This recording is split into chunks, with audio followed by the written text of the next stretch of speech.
Welcome to TrialSite News Weekly Roundup. Today on our episode, we'll be talking about the Physicians for Civil Defense group, prominent doctors who say ivermectin can help treat COVID-19. But will anyone listen? Then, a Sanofi and GSK vaccine Reagent mistake will cost hundreds of millions of dollars and a possible 4 to 5 month delay during this pandemic. We'll break down what happened. And finally, a story from NPR saying that healthcare workers are hesitant about COVID-19 vaccines. We'll take a closer look at what is going on here. All of this starts now.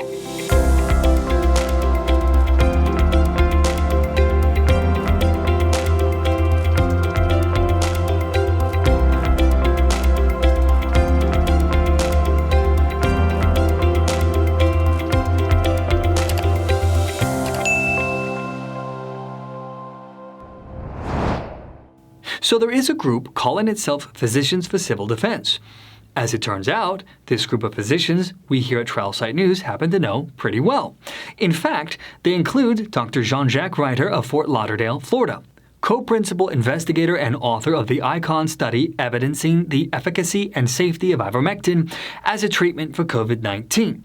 The group recently presented at the U.S. Senate Homeland Security and Government Affairs Committee, discussing a possible safe and economical treatment for both prophylaxis and treatment for COVID-19, namely ivermectin.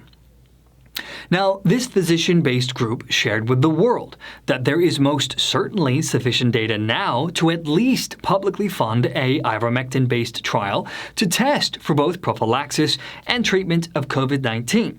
As Dr. Rajter, author of the peer-reviewed CHEST study, pointed out, nearly 4 billion doses of ivermectin have been used worldwide. Dr. Rajter and his physician spouse have worked tirelessly to save the lives of those in South Florida who have been infected with SARS-CoV-2, and their work led to the publishing of the ICON study in peer-reviewed CHEST.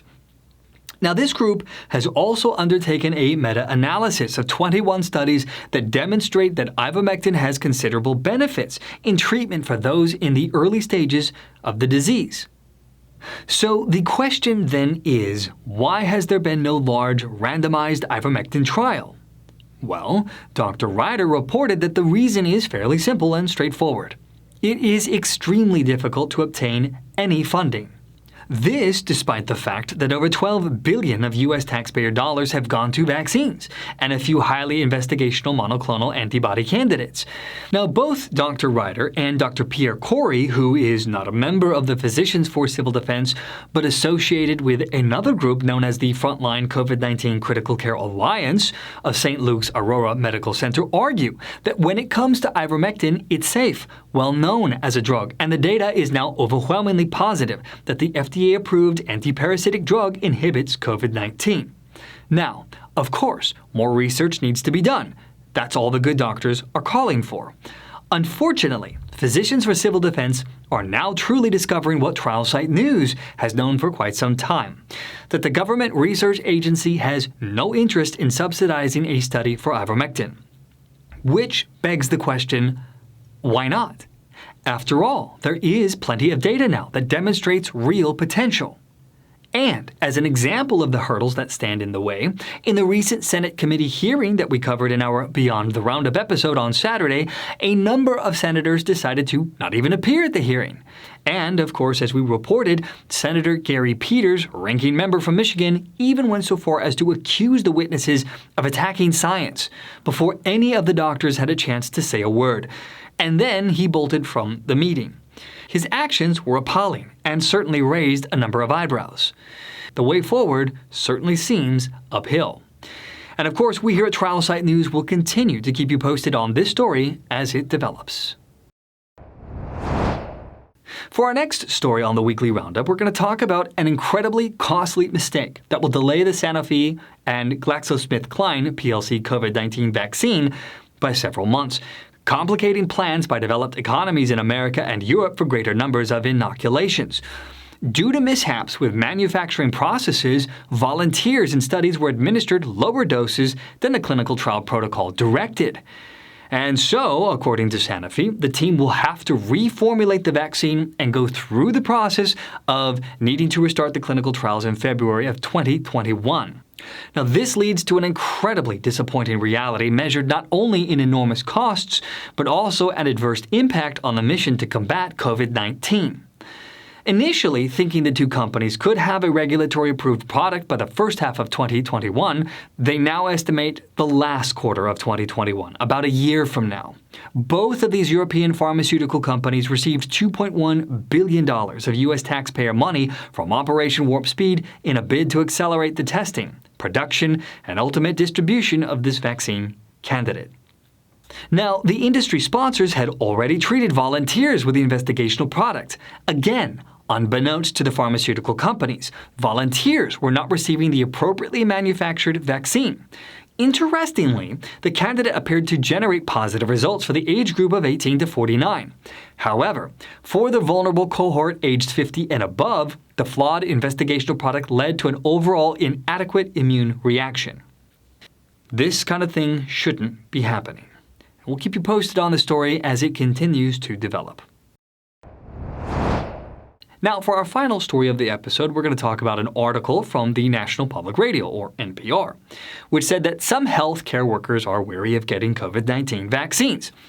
The story posits that even though those frontline high-risk folks are most in need of a vaccine, the rapidity of the development process and the appearance of political interference has left many on the fence.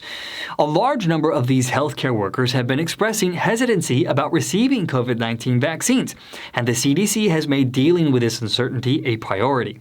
According to a CDC survey, 63% of medical care workers polled over the last few months say that they would get a vaccine if and when one is available.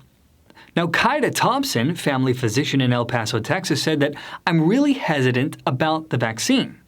With her hometown undergoing a large surge in COVID-19 cases, the doctor thinks that in the long run, a key ingredient to ending the pandemic will be a vaccine. Yet, she is not fully certain that she will take such a shot.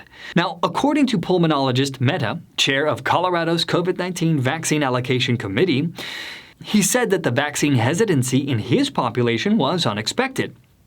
He went on to explain that the speed is not because people were cutting corners, but because of the urgency and the number of people working together on it. Instead, processes including trials, data evaluation, and building or modifying manufacturing plants, which normally happen serially, were conducted in an overlapping fashion. He also believes that the fact that our election is over should assuage worries about political interference in the COVID-19 response. Meanwhile, there appears to be some concern from healthcare workers about the vaccine, which of course, the intent of vaccinating healthcare workers is to keep them infection-free. Yvonne Maldonado, who is a pediatrician at Stanford's Lucile Packard Children's Hospital, was quoted as saying that, "We want to be sure our healthcare workers are safe so they can protect their patients from disease, and that they can be protected and do their work." And Michelle Mahone, a registered nurse representing the 150,000 members of the union National Nurses United, said that this is the same population that was told earlier this year that they should just go battle COVID-19 wearing a bandana or a scarf. Workers are concerned about the safety and side effects of the coming vaccines, and they want to see clear data on these issues prior to taking a shot. Now, Dr. Marcy Dries, hospital epidemiologist and liaison to CDC's Vaccine Advisory Committee, said that it's a minority of people that are saying absolutely no way to getting a COVID-19 vaccine. I think the majority of people really just want to know more. So back to Dr. Thompson. She continues to read the journals and vaccine news and remains hesitant. She said that I would legitimately still need convincing, and added that making all the vaccine trial data public so she can decide what to do would be helpful, and notes that if her doctor friends were taking a vaccine, it would make it more likely for her to do so as well. Like many in the U.S., Thompson still has some faith in Anthony Fauci. She was quoted as saying, "I trust what Fauci says. He's shown that he's able to actually stand on his own 2 feet during this whole thing without being swayed." Now, on November 21st, the Washington Post reviewed the health worker vaccine hesitancy question. They note that a UCLA report found that 66% of Los Angeles healthcare workers would delay taking a vaccine, The American Nurses Association has said that a third of its nurses do not plan to take a vaccine, and another third are unsure. In New Jersey, data showed that 66% of their state's physicians do intend to take the vaccine. The New Jersey's health commissioner said that some doctors did not want to be in the first round, so they could wait and see if there are potential side effects. Of those who said that they would not take the vaccine, many said they would be more than willing to get the vaccine at a later date when more data is available. One major concern is that both leading vaccine candidates use mRNA technology. Since we have never approved or used this novel vaccine type, the risks appear scarier.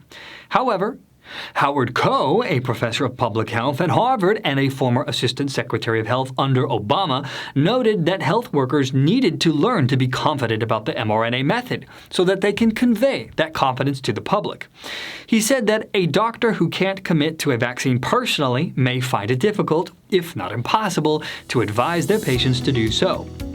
And of course, we here at TrialSite News will continue to keep you posted on this and other related stories as they continue to evolve and develop. From TrialSite News, I'm Adrian, and this has been the Weekly Roundup. We'll see you all next time.